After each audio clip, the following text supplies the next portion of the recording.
lips. Let's take a journey back in time to Burlington, North Carolina over its first 100 years. The town, originally known as Company Shops, was the midpoint of the rail line between Charlotte and Goldsboro.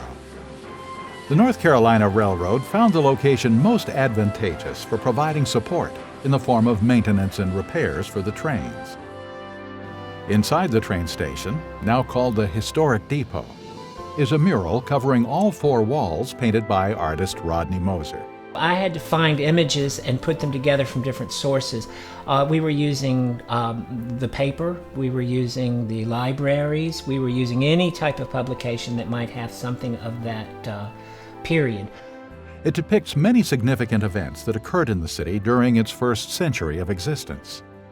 A lot of the photographs that were in the paper, if you see the actual photograph and compare it to the mural, you'll see that I've switched out some of the people, just use the image itself and the setting to portray some of the local events in our history.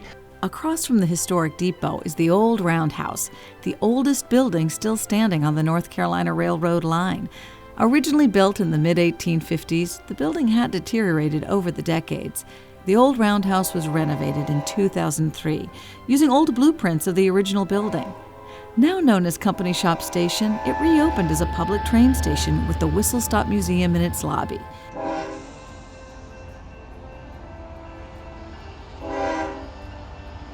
In 1886, the North Carolina Railroad moved its shops, eventually settling in Spencer, North Carolina.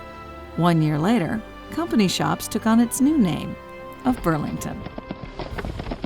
There are several stories of how Burlington got its name, but a favorite involves a roaming bull from Vermont.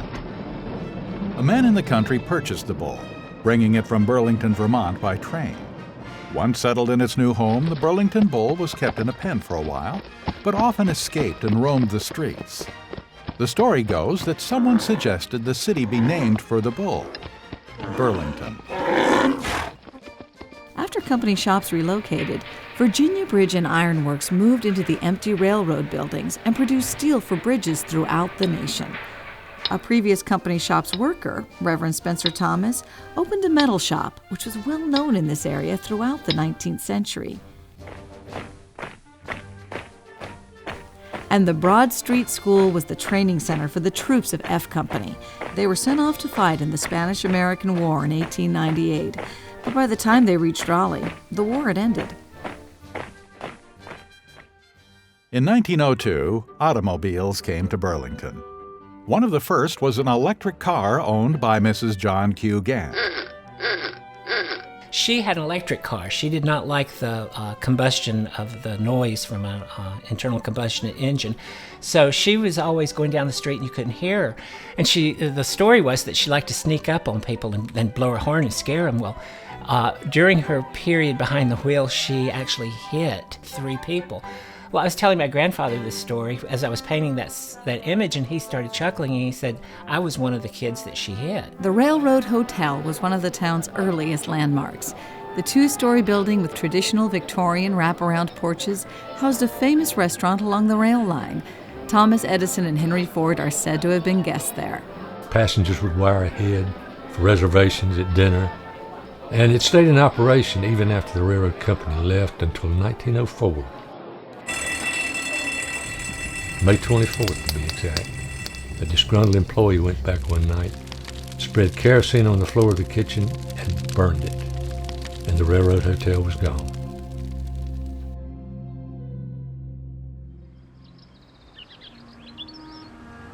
The first decade of the 20th century saw rapid growth in the textile industry in Burlington. Aurora Mill was one of the many textile plants operating in the city during the time.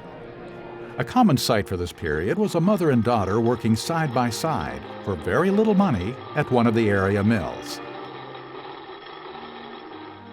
Alamance General Hospital, originally known as Dr. Rainey Parker's Hospital, was the county's first major medical facility.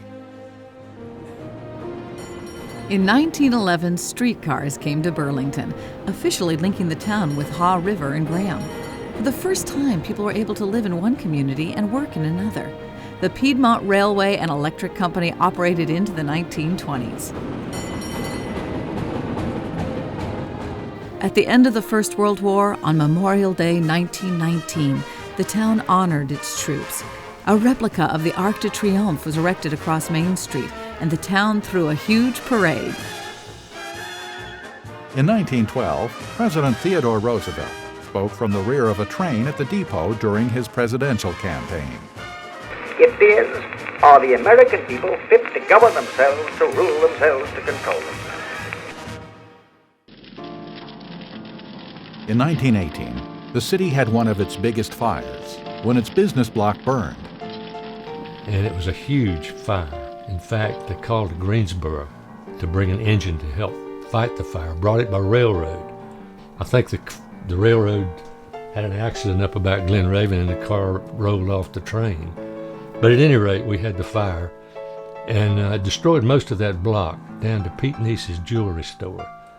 But the fire was eventually put out. The block was restored, put back in business, and it wasn't long before Main Street was Main Street again. Around the same time, there was a push to extend Main Street across the railroad tracks in an effort to promote growth. But an empty railroad building blocked this project. Early one morning, the building exploded. Rumor persisted that members of the city's governing body were responsible. Moving into the 1920s, the Heritage Brothers Circus was formed in Burlington and toured throughout the Southeast.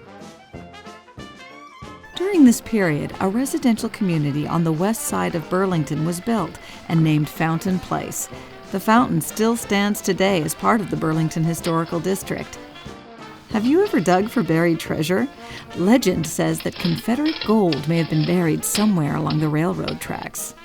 They uncovered one of the pots of gold that had been melted down into a smelting pot and was found at the intersection of Webb Avenue and Spring Street along the sides of the railroad. The gentleman that dug it up disappeared the very next day, which I thought he was probably a smart man to do. But they've apparently never found the Confederate gold that was buried. So, that would have been a little boy's dream when he was growing up here. Hungry? Burlington residents frequented the Alamance Hot Wiener Lunch, now known as Zack's, a true Burlington institution. The Paramount Theater and the Atlantic Bank and Trust Company, also known as Burlington's Landmark Tower, both built in the 1920s, are still standing today. Saxophone player Les Brown and his band of renown headlined many dances, which were held in the Standard Building on North Main Street and over stores on Davis Street in the late 1920s and 30s. In the 1930s, labor strife divided Burlington. Labor organizers had been trying to unionize the Burlington Mills plant. At one point, the National Guard were called in to patrol the area around the mill to control the violence. Despite the efforts of the organizers, the union vote failed. There were other major crimes in the 1930s. One occurred at the Ossipee Mill, when machine gun-toting gangsters robbed it of its payroll. The Sprinkle gas station was the site of the city's most infamous crime. In 1938, December 7th, in fact, Alamance County had a new sheriff. Sheriff Robertson, a former Burlington police officer, had just been installed 2 days before. And this night, he came by the Burlington Police Department to visit his old buddies. And while there, a call came in for a robbery in progress at the Sprinkle gas station just north of the underpass on what is now Church Street. He responded to that call with the officers, and he and an officer, Sonny Vaughn, went through the front door and were gunned down on the spot. They died right there. Officer Bailiff went through the back window at the same time and killed one of the bandits. Then he went for help.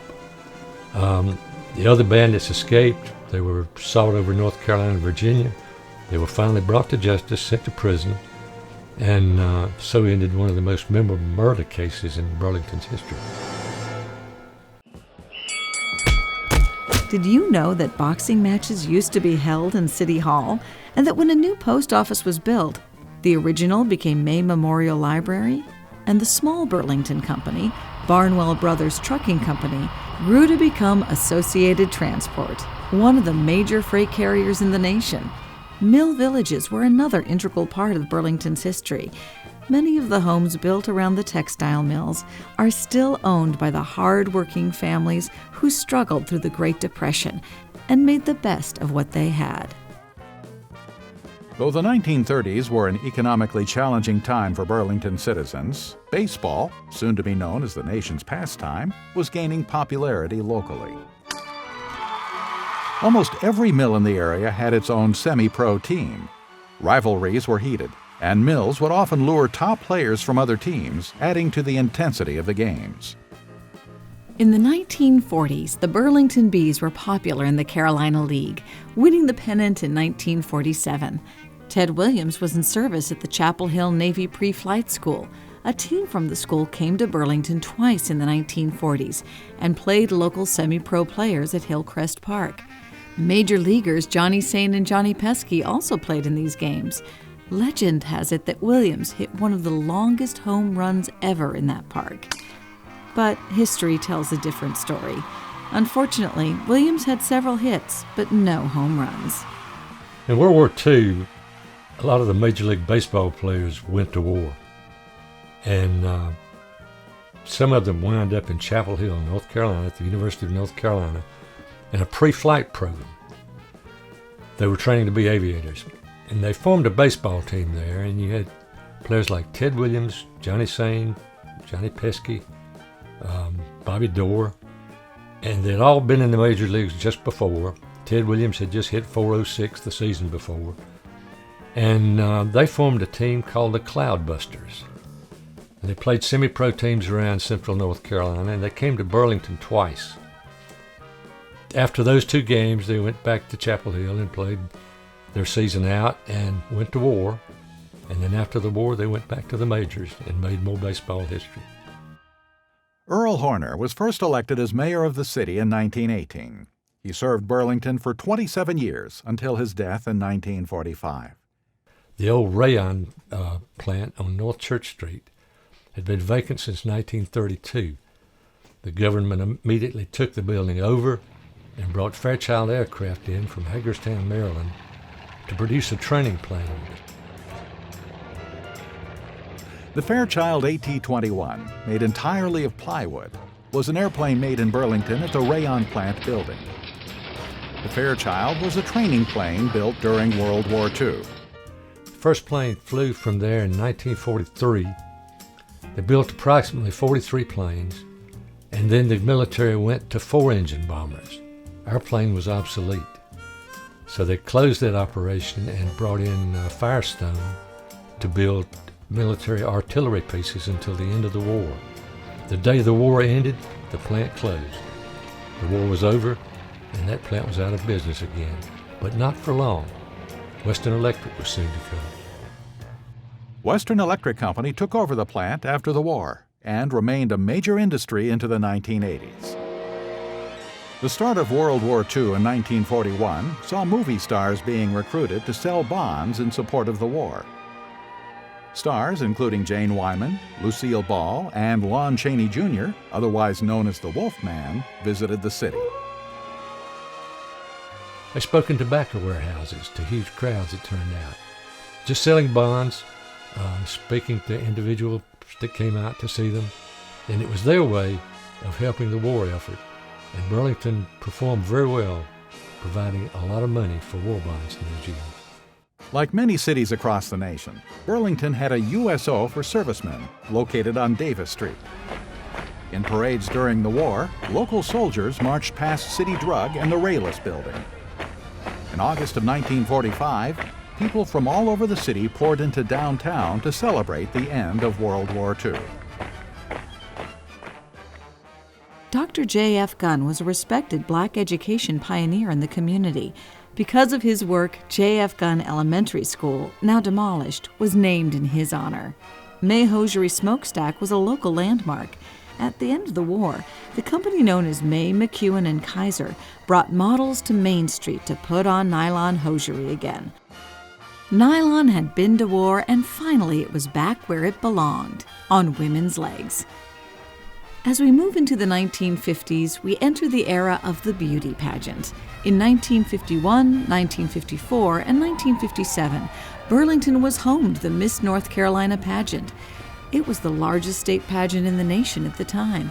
The contestants were in Main Street parades and on the Kiwanis Special, the train at City Park. In 1951, we had a very active Junior Chamber of Commerce in Burlington. It was composed of young guys who were World War II veterans who had come home and wanted to make a difference in Burlington, to put this city on the map. And one of the things they did was to convince the Miss America pageant that we could put on a preliminary pageant in Burlington, Miss North Carolina. In the past, it had always been in a coastal town, Wilmington, Morehead City, but it came here in 1951. In the 1950s, Burlington's new City Lake, which later became Lake Kamek, opened and ensured an ample water supply for the future. In 1951, Alamance County Hospital opened on the east side of the city. Segregation was still a way of life in the 1950s, and there were two high schools in Burlington. Walter Williams was the school for white students. Jordan Sellers was the school for black students. A portion of Jordan Sellers still stands today. It has been renamed Sellers Gunn Education Center in honor of Dr. J.F. Gunn and Jordan Sellers, who was a supporter of Negro education from the North, from whom land for the school was purchased. The annual Halloween Spectacular attracted thousands from the South to come see the spectacular firework display. Speaking of attracting thousands, Elvis Presley gave a performance in the town of Burlington. But many asked Elvis who when he performed at Walter Williams High School Auditorium in 1956. He came to the Alamance Hotel to stay overnight, but found what it cost and couldn't afford it, so he went up to the old Piedmont Hotel. His name was Elvis Presley. Elvis could have later bought the hotel, of course. But he put on his show and then moved on to Winston-Salem for his next event, and along the way stopped at Brightwood Inn up on Highway 70 for a hamburger. That booth is still there with his picture, a portrait over that booth, and people continually go in and ask to sit in the Elvis booth today. Teenagers danced away the after-school hours at the Teenage Club. It was, for this generation, the beginning of rock and roll. It was also the beginning of the Rotary Boys Choir, directed by Miss Eva Wiseman. She and her choir boys would later travel the world. The choir continues today as the Burlington Boys Choir. Hopalong Cassidy led the Burlington Christmas Parade in the 1950s. At the time, he was the spokesman for Melville Dairies Ice Cream. The Alamance County Arts Association was born during this period and moved into one of the historic Holt homes on East Davis Street. In 1960, the United States elected its youngest president, John F. Kennedy. Ask not what your country can do for you. Ask what you can do for your country. Nationally, the Cuban Missile Crisis was escalating. Cuba was a threat to the safety of the United States. Locally, Western Electric was building components for missiles, which were designed to destroy incoming enemy missiles in the event of an attack.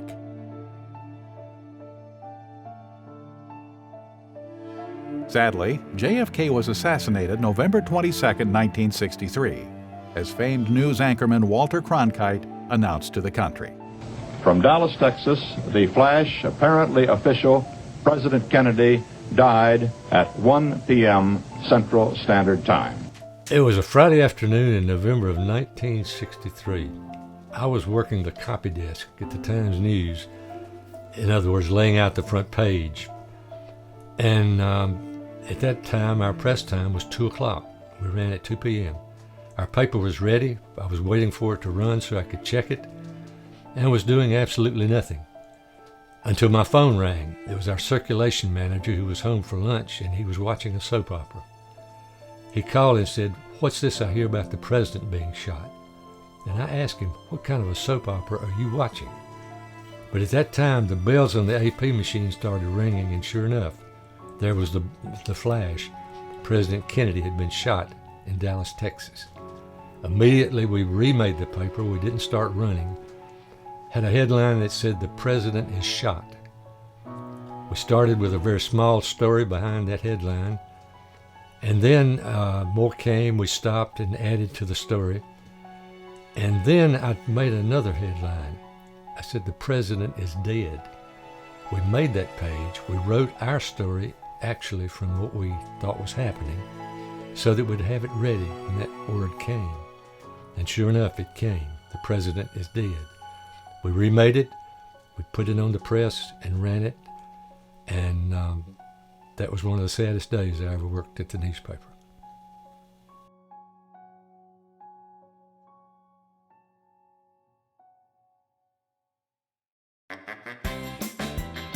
Also during this decade, Burlington saw many changes. Most notably, state ABC stores began selling alcohol in Burlington, and the golden arches of McDonald's brought fast food to town. The city saw many openings, with Park Plaza expanding many shopping opportunities, Alamance Memorial Hospital, and the opening of the city's new municipal building downtown. The dual-lane Highway 70, south of the city, became Interstate 85.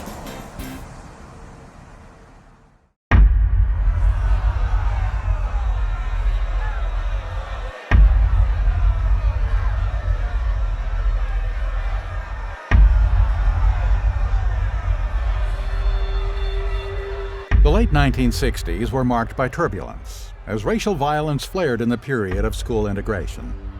There were several nights of violence on Rawhut Street, with one death resulting. The National Guard was called in to restore order. There was some controversy about that being on the mural, and the city was always really great about letting me have the final say in what made the mural and what didn't. After the unveiling of that wall, I got a call from a woman in a community who told me who she was and said that she thanked me for displaying that in the history of Burlington, that it was her son that had been killed, and she was glad to know that the people of Burlington had not forgotten that, which was very touching. Rather than it being something that the city was ashamed of, it was something that someone that close to this person was thanking us for portraying. In 1969, Holly Hill Mall was constructed. Launch commit, liftoff. We have a launch commit and we have a liftoff. The swing arm moving back. And everyone watched on television as Neil Armstrong became the first man to walk on the moon. That's one small step for man, one giant leap for mankind. Columbia, this is Houston, AOS, over. Columbia on the high gate, over. The 1970s were difficult for many. The decade brought gasoline shortages and long lines at area gas stations.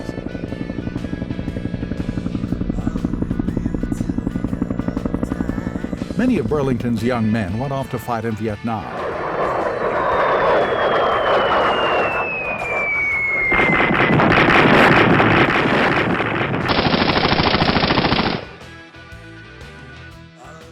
Some of whom would not return.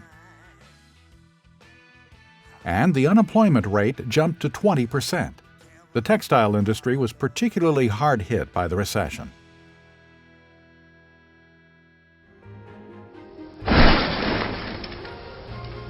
Downtown Burlington went under the wrecking ball in a redevelopment program. Many old buildings were removed. And the Burlington Historical Depot was moved from its location by the tracks and turned to face Main Street. In 1970, Cummings High School, with its mascot, the Cavalier, opened in East Burlington. Alex Haley came to town in the early 1970s to do research for his book Roots, one of the most influential literary works in our nation's history.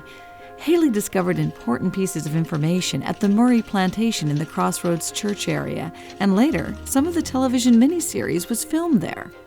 Parking meters were removed from Burlington streets, much to the relief of many. And Paul Hard Rock Simpson, a Burlington postman, consistently made news with his long-distance running.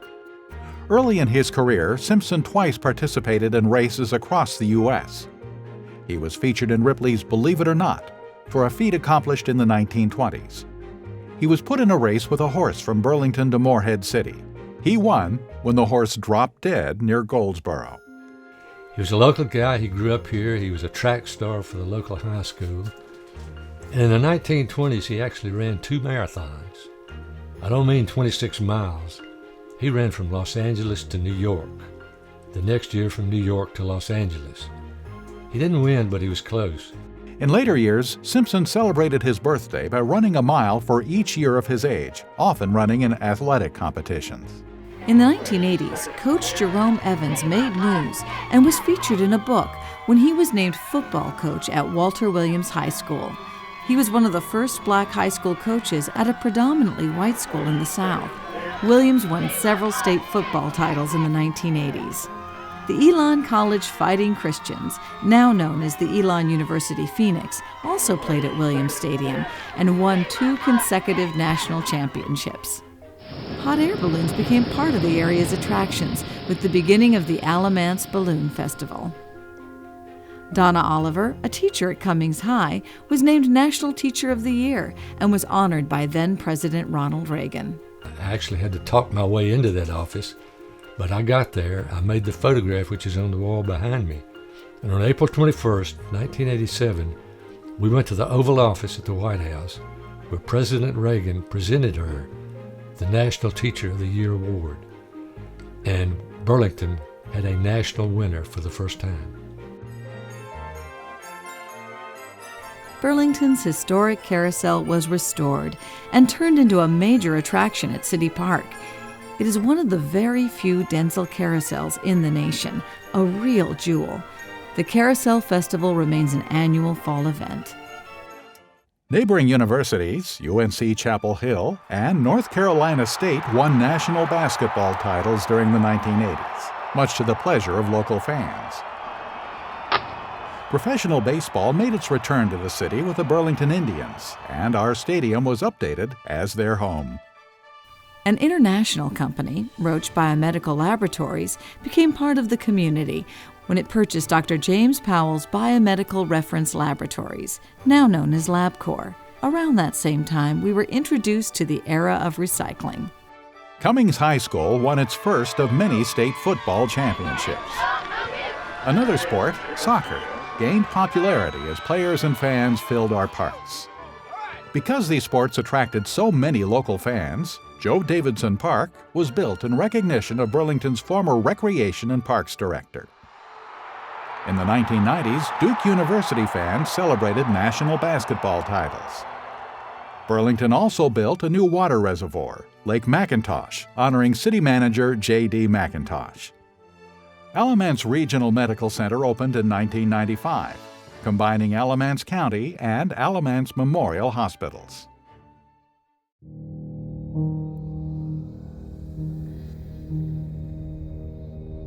Burlington resident Blanche Taylor Moore was sent to death row in 1990 after being convicted of murder. She was convicted of killing her boyfriend with arsenic, and other deaths in her family were investigated. The case made national news, and Moore became known as the Black Widow.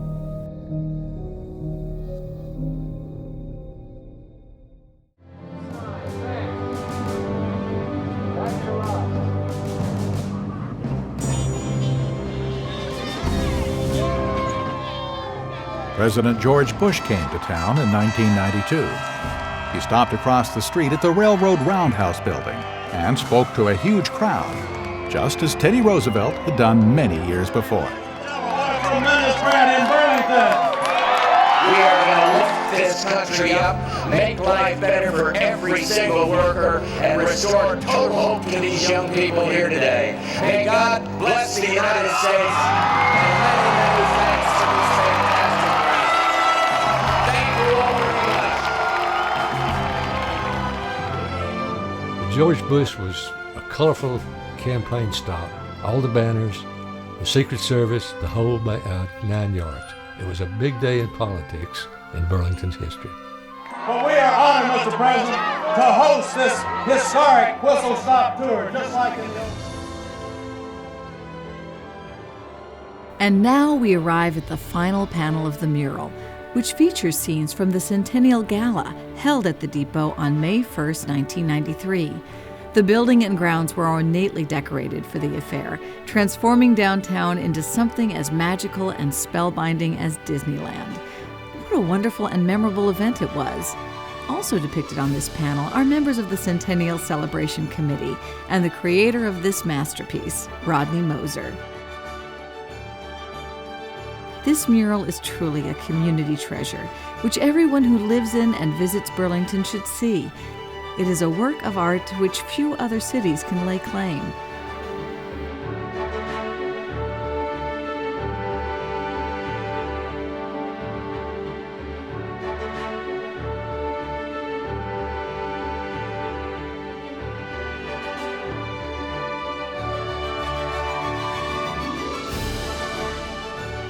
Burlington has undergone considerable change in its first century of existence.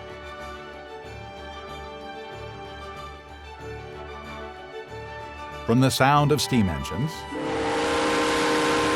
to the bull, from which some say it got its name, to the modern and progressive city it has become, residents of Burlington, North Carolina can revel proudly in its past and look forward with anticipation to a bright future.